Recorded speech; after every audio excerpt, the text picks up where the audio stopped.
de ciência e de ensino, essas três categorias elas se relacionam, porque a epistemologia em si é a formação do conhecimento científico, como o conhecimento se desenvolve, se forma, como o conhecimento é pensado, o que é ciência, o que não é ciência, e ensinar isto desde os anos iniciais da educação fundamental, do ensino fundamental, é de extrema relevância, porque o aluno começa a compreender, dentro da sua formação de alfabetização científica, como esse conhecimento se dá, por que, que ele estuda determinado conteúdo e não outro, por que, que o currículo é organizado da forma que ele está presente, por exemplo, na Base Nacional Comum. E aí ensinar a epistemologia num aspecto introdutório é, sobretudo nós, professores de ciências, termos a convicção de que a epistemologia é uma das facetas do conhecimento científico.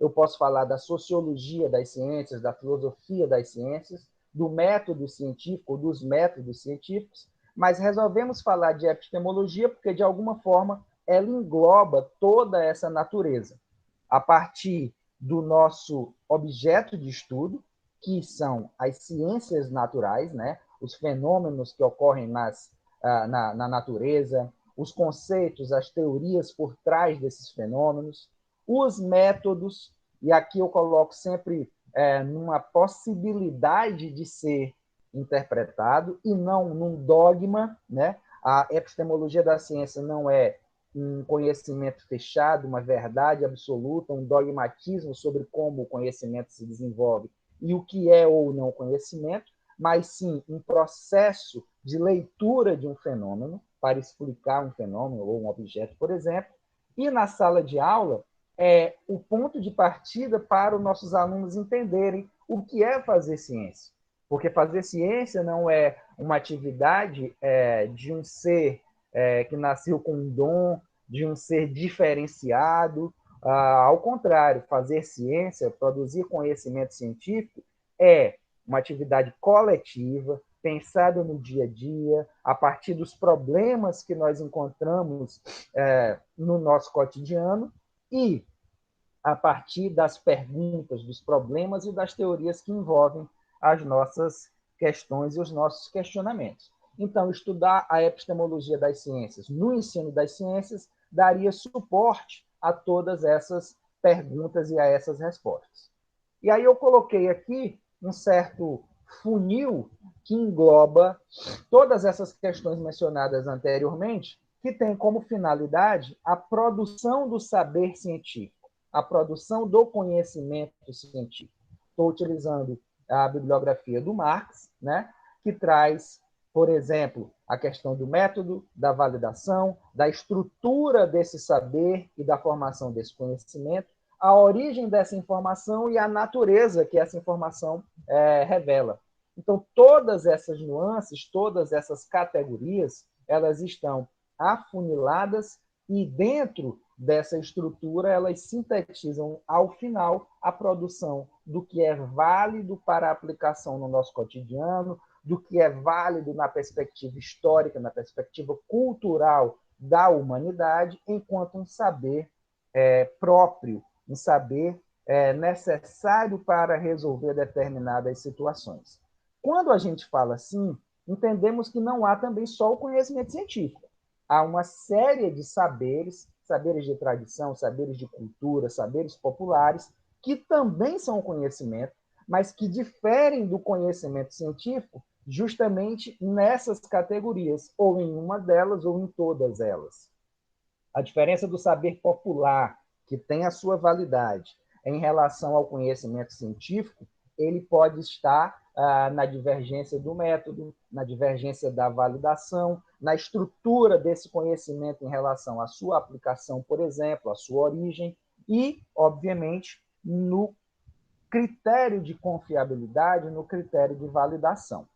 E aí eu trago esta charge, estas duas charges, melhor dizendo, justamente para a gente pensar um pouco por que esse conhecimento científico é tão valorizado socialmente falando.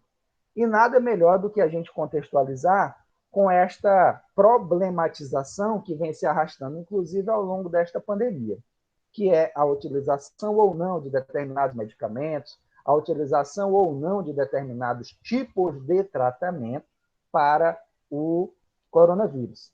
E aí a Bela Adormecida e a vovozinha, que agora não traz mais nas mãos a maçã envenenada, mas traz a cloroquina, é justamente um dos cenários onde a gente pode pensar sobre a natureza e a validação e a valorização desse saber científico na resolução de um problema do cotidiano.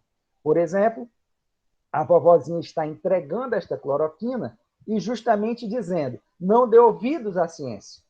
E a Branca de Neve, por sua vez, diz: mas, vovó, ainda não há comprovação, vovó não, é a bruxa, não há comprovação dessa eficácia. E aí nós vimos essa luta de narrativas ao longo dos últimos meses, não só no Brasil, mas mundialmente falando, porque fazer ciência é também ter a hegemonia de poder, ter o controle político, social e econômico. Então imagine que o laboratório que produziu determinada droga quer que ela seja praticada, porque se torna agora numa questão de mercado, numa questão de interesses mercantis, interesses comerciais. A gente precisa estar atento porque, no caso específico de uma droga, de um remédio, de um fármaco para determinado controle de doenças ou combate, existem fases que são justamente o processo de estrutura do saber científico e de sua validação. No caso da vacina, que é o que a gente está hoje tendo mais acesso, né? Existem vacinas em diferentes fases de exploração, existem 3 fases da vacina que vão desde a comprovação em laboratório até a sua múltipla aplicação numa grande parcela da população para ver se ela tem eficácia, efeitos colaterais, formação de anticorpos e por aí vai. No caso da cloroquina, que a bruxa está tentando fazer com que a Branca de Neve tome, é um medicamento comprovado para uma série de doenças, mas para o coronavírus, infelizmente, não teve essa comprovação com eficácia. Ao contrário, teve uma série de evidências de que poderia trazer outros males. Então, por isso, a Organização Mundial da Saúde resolveu, por conta do saber científico em torno desta droga, tirá-la da lista de possíveis medicamentos para o combate do SARS-CoV-2, que é o vírus que ocasiona a Covid-19. No outro lado, nós temos também algo muito comum nesse nosso cotidiano, que é o confronto do conhecimento com o confronto das opiniões. E não é que não tenhamos nem devamos ter opinião sobre determinado fato. Pelo contrário, devemos ter uma opinião, mas essa opinião ela precisa partir de um argumento, precisa partir de uma evidência, precisa partir de um dado, de uma constatação, para que ela não se torne algo muito vazio de sentido e de validação na sua aplicação.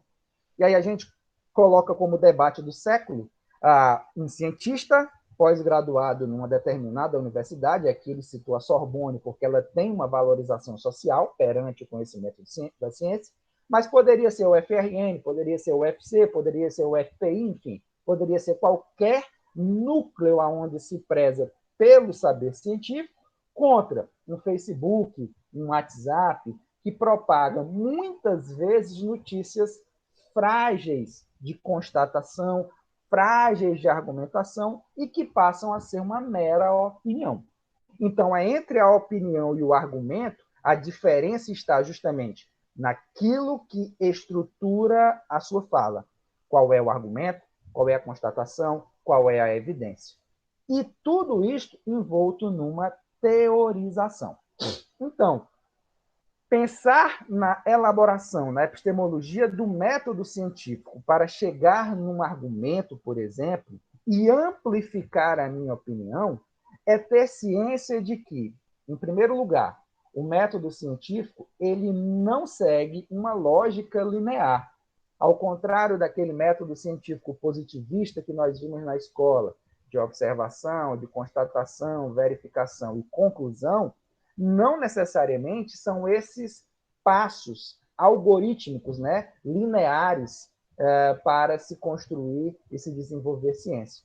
Muitas vezes a ciência nasce de outro saber, nasce de uma constatação que gerou durante muito tempo certezas, mas que a partir de um dado, a partir de uma aplicação, ela se torna frágil. E aí, por isso, a gente, no senso comum, escuta muitas vezes as pessoas falando: ah, mas agora tudo muda. O ovo, por exemplo, era um vilão do colesterol e hoje já não é mais. O café era um vilão para o sono e hoje já não é mais. Era um vilão para a concentração e hoje já não é mais. O leite materno, muitas vezes, foi aplicado como um complemento à alimentação, sobretudo se a gente for pensar no tempo da vovó, da bisavó. E a ciência mostrou que é um alimento único, universal e suficiente para manter a saúde do bebê durante os 6 primeiros meses de vida. Então, é esta a ida e vinda do saber científico que nos faz pensar que o método não é um método estrito, restrito e limitado. Portanto, para se validar um saber, existem possibilidades e percursos. E aí eu pergunto para vocês o que de fato é um saber científico do ponto de vista da sua validação. Para responder essa pergunta, eu gosto muito do exemplo do conhecimento empírico versus o conhecimento sistematizado do ponto de vista metodológico. Não que o empírico não seja, porque também tem a sua sistematização, mas não tem critérios de validação e de confiabilidade.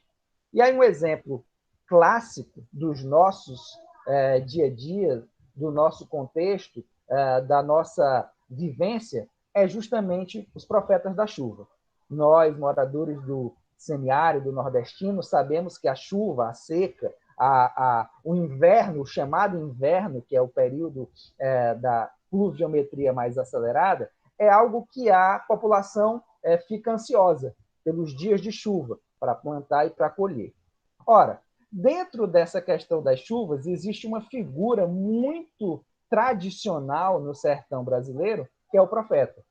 E aí aqui eu trouxe duas falas do profeta Titico, que é de Quixeramobim, aqui no Ceará, e do profeta Erasmo, também do interior alencarino, né? Do interior do Ceará, melhor dizendo.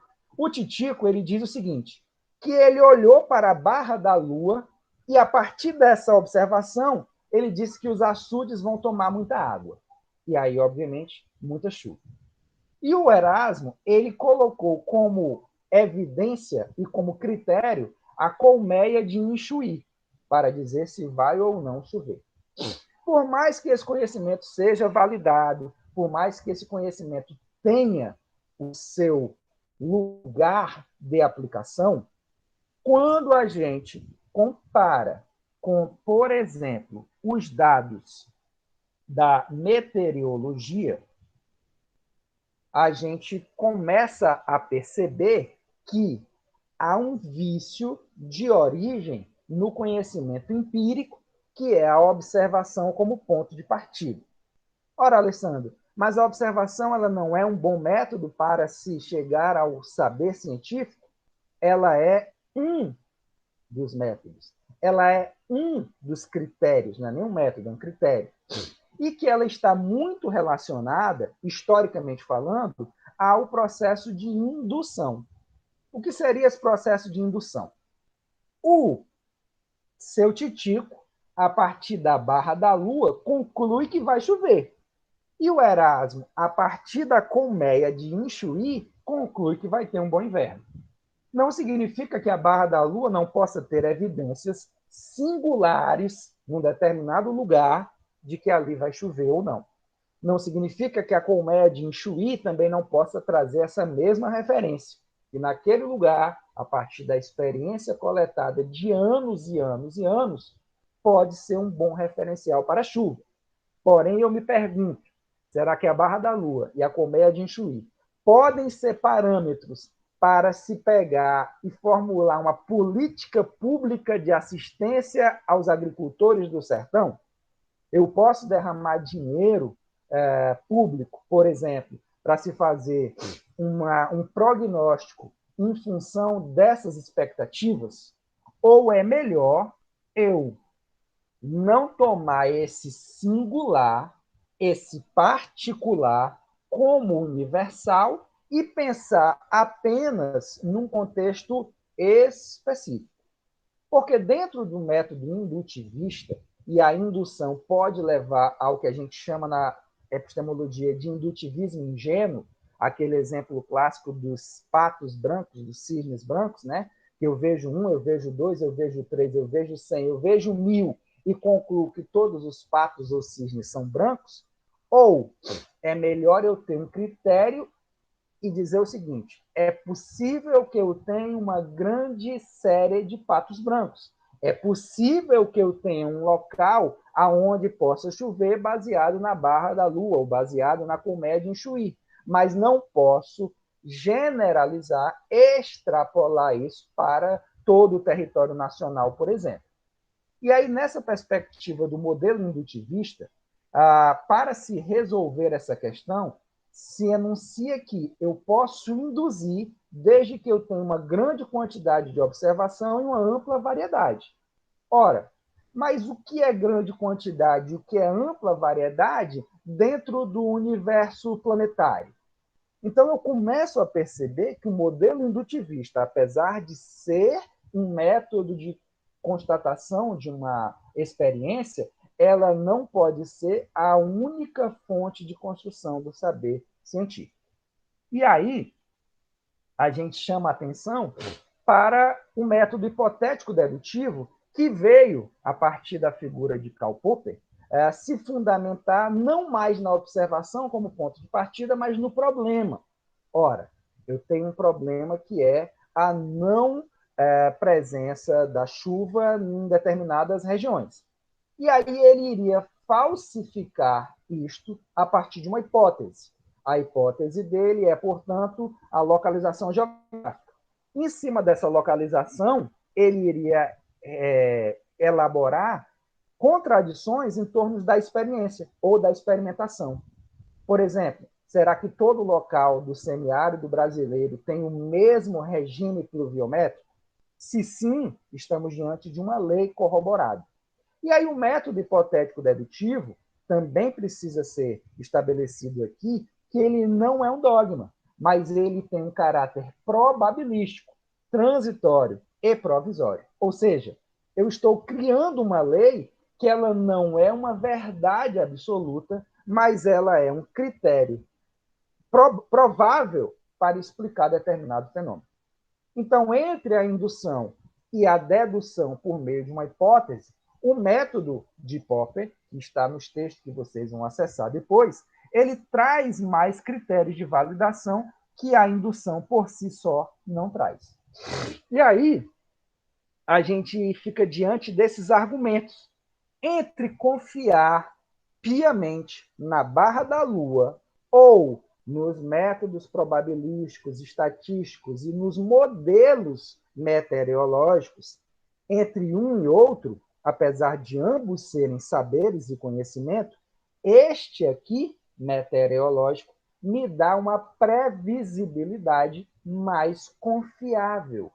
E aí, quando eu falo de confiável, significa dizer que ela pode ser constatada com mais números de casos, que é aquilo que nós escutamos, por exemplo, no noticiário, quando diz essa pesquisa elaborada pelo IBOP, por exemplo, tem um nível de confiança de tantos por cento. Significa dizer que, se ela for replicada da forma como ela foi elaborada metodologicamente, ela terá a mesma resposta nesse grande número de casos. Mas não é óbvio, 100%. Assim como a barra da lua, do seu Titico, ou de qualquer outro profeta da chuva, pode acertar, mas com uma validação e um critério de confiabilidade menor do que a FUNSEMI, no caso do Ceará, por exemplo. E aí, nessa perspectiva, a gente discute, em termos de epistemologia da ciência, sobretudo na sala de aula, isto: o que é um critério de validação de uma informação.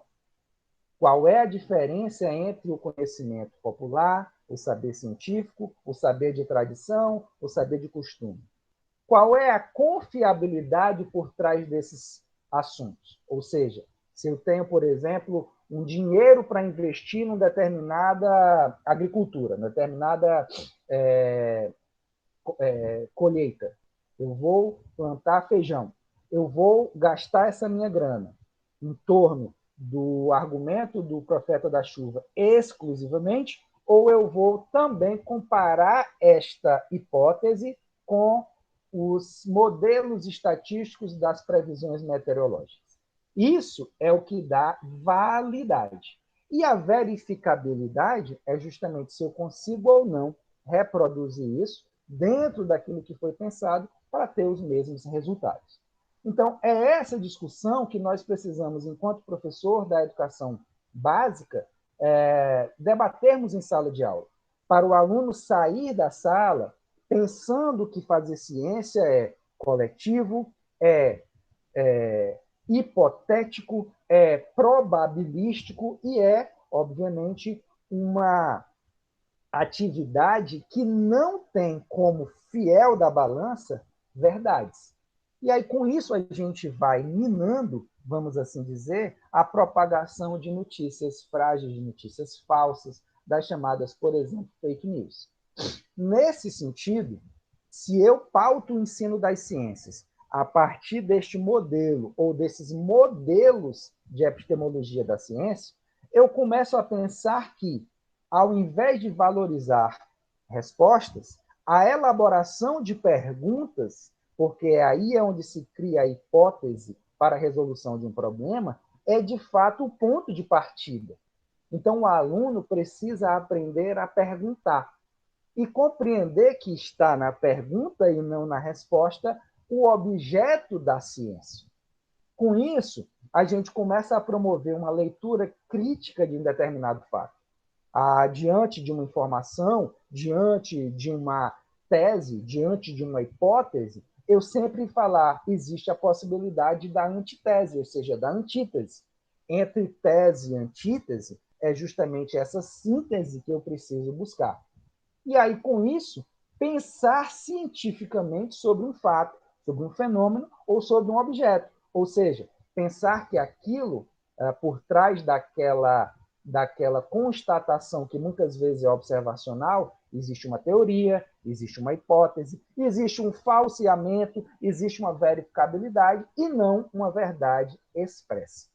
E aí também desmistificar que o conhecimento ele é para poucos, que ele é para iluminados, que ele é para aquela figura do cientista enclausurado num laboratório. Não, a ciência é negra, a ciência é feminina, a ciência é coletiva, a ciência é periférica no sentido de que nós fazemos ciências sem estarmos, por exemplo, no centro da Europa ou no centro da América do Norte. E este papel das periferias na elaboração do conhecimento científico, que a gente chama de decolonialidade das ciências, é justamente uma nova epistemologia.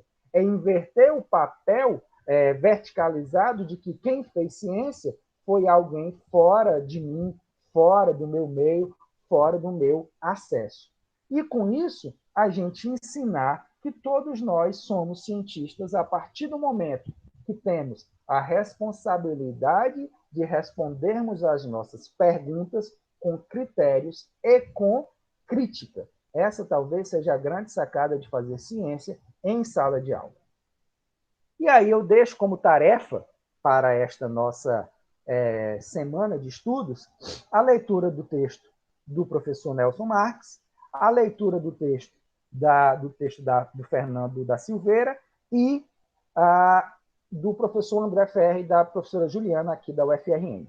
E vocês têm acesso, neste link, à aula pública que nós elaboramos juntamente com o professor Boniek da Silva, lá da Universidade Federal do Piauí, que está no nosso canal. Basta você acessar aqui na lista de canais e contemplar e discutir as nossas possibilidades de fazer ciência. Deixando também aqui a nossa indicação de que todo esse material vai estar nas nossas redes sociais e que você pode e deve acessar tanto os slides como as discussões e deixar lá a sua pergunta. Então, com isso, se fecha e se inicia ao mesmo tempo a discussão sobre a epistemologia da ciência no contexto da educação e da formação de professores.